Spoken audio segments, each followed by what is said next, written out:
Dans les 2 chapitres 3 et 4 du livre des Nombres, nous découvrons la responsabilité des Lévites pour la maison de Dieu. Responsabilité qui est partagée en 3, Gershom, Kehath et Merari. Ceci nous parle de la responsabilité qui repose sur l'Église des premiers-nés, l'Église qui est son corps, quant à sa vocation et sa charge.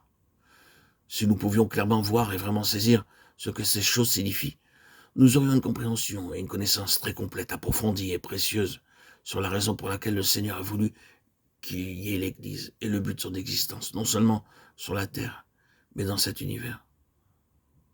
Il nous est absolument impossible de nous occuper des détails de ces 2 chapitres maintenant.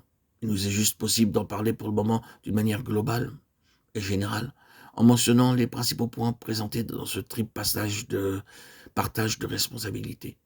Dans le chapitre 4, vous avez un changement dans l'ordre. Dans le chapitre 3, nous avons en premier Gershom, Kehath en second et Merari en troisième. Dans le chapitre 4, Kehath vient en premier. Puis dans le chapitre 10, nous trouvons un autre partage dans lequel Gershom et Merari sont désignés ensemble pour le service du tabernacle, alors que Kehath est présenté en relation avec le sanctuaire. Vous devez toujours vous rappeler la différence entre le tabernacle et la tente d'assignation. Ce n'est pas la même chose.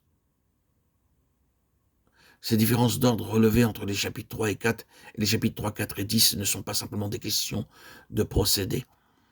Elles ont leur propre signification spirituelle et leur importance. Et cela pourra être évoqué dans ce que nous aurons à dire de manière générale dans les futurs audios. Pour le moment, lorsque nous attardons sur le partage des charges et que nous remarquons à quel point il est clair et précis que tout ce qui allait constituer le tabernacle pouvait être divisé de cette manière, nous sommes dans l'obligation de demander ce que signifient ces 3 parts et de considérer les choses mêmes qui constituent les différentes responsabilités. Car il n'est pas difficile d'effectuer le partage, bien que si nous avions eu peut-être à le réaliser, nous aurions probablement placé certains de ces objets dans des catégories différentes de celles dans lesquelles nous voyons que Dieu les a mis. Pourtant, il n'est pas difficile de constater qu'ils s'inscrivent très facilement dans ces 3 partages et que par conséquent, ceci représente 3 aspects de la révélation complète de Dieu, pour laquelle la responsabilité incombe à l'Église. Et dans l'Église, alors que ces parts forment un ensemble et ne sont finalement pas détachées les unes des autres, nous voyons que des tâches sont assignées à certains membres qui les prennent en charge d'une manière précise. Par cela, nous voulons dire que le Seigneur donne à certains une révélation, une responsabilité, un ministère particulier qui correspond à l'observation de certaines tâches. Et lorsque vous revenez aux lettres aux Éphésiens et aux Colossiens, vous trouvez l'évidence de la responsabilité individuelle spécifique, très clairement énoncée. Alors que toutes mènent à une même finalité, sont liées à un même objectif, il est donné à certains de maintenir cet aspect du témoignage et à d'autres cet autre aspect. Ou nous pouvons le formuler autrement en disant que certains sont caractérisés par une charge particulière en relation avec l'ensemble du témoignage et que d'autres le sont par une autre qui est distincte. À présent, le danger se trouve dans le fait de séparer ces responsabilités et d'en faire des compartiments hermétiques au lieu de reconnaître à quel point elles sont liées et interdépendantes.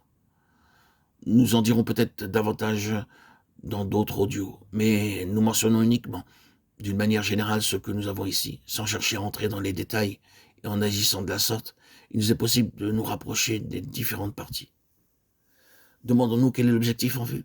Il est double. Premièrement, la responsabilité qui repose sur le peuple de Dieu quant à devenir une église pour son plein témoignage, puis qu'ils connaissent cette part à laquelle le Seigneur les a appelés, et qui est en lieu avec le témoignage pour qu'elle soit leur responsabilité particulière. Et si un troisième existe, c'est le lien entre les 2 premiers, reconnaître que tous les aspects sont liés et se préserver du danger du détachement, de l'exclusivité et de l'isolement de n'importe quel ministère. Ainsi, prenons ce qui semble être l'aspect dominant de chacune de ces 3 parties, sans entrer dans les détails, ce qui serait quasiment impossible. Nous prendrons l'ordre du chapitre 4, car il est clairement le plus juste dans le cheminement. Là, le témoignage apparaît en mouvement lors du déplacement. C'est durant la traversée dans le désert et dans la progression du témoignage que vous devez avoir les choses dans le bon ordre et considérer les premiers points en premier lieu. Dans le chapitre 4, comme vous le remarquez, Kehath vient d'abord. Il serait peut-être utile ici encore de revoir les charges attribuées à chacun.